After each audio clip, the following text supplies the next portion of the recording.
लाडकी बहिणींसाठी एक सूचना आहे की सगळ्यांचे आता ज्यांचे पैसे आले नाही नोव्हेंबर, डिसेंबर, जानेवारी किंवा पाठीमागचे पण, तर त्यांच्यासाठी गव्हर्नमेंटकडून KYC करायला पुन्हा संधी भेटली आहे.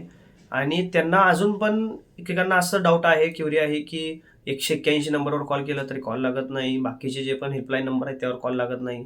तर आम्ही करायचं काय आणि KYC कुठे करायचं, कुठे द्यायचं, अंगणवाडीमध्ये काय कसं करायचं? तर त्यासाठी एक फॉर्म असते आपल्याकडे, पडताळणी फॉर्म म्हणून, ते आपल्याकडे आहे.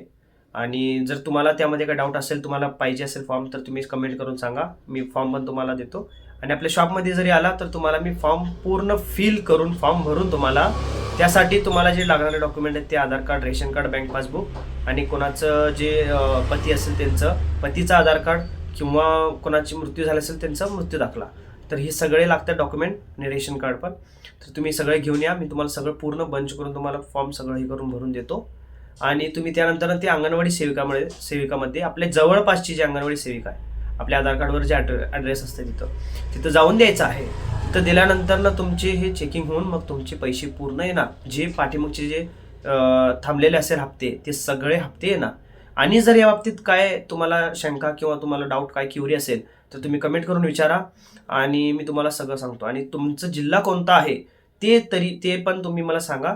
त्या जिल्ह्याप्रमाणे मी तुम्हाला काय करावं लागेल, तुमचे जे पाठीमागचे जे पैसे भेटेल ते पण मी तुम्हाला सांगतो. आणि काही जर गव्हर्नमेंटकडून ह्या बाबतीत जर काय नोटीस आली का किंवा काय सूचना कळाली, तर मी तुम्हाला त्या बाबतीत पण अपडेट देऊ. आपल्या चॅनलला लाईक, शेअर आणि सबस्क्राईब करा. जास्तीत जास्त करून आपल्या चॅनलला सबस्क्राईब करा, म्हणजे तुम्हाला असं नवीन काही माहिती असेल तर तुम्हाला लवकरात लवकर टाईम कळत जाईल. धन्यवाद.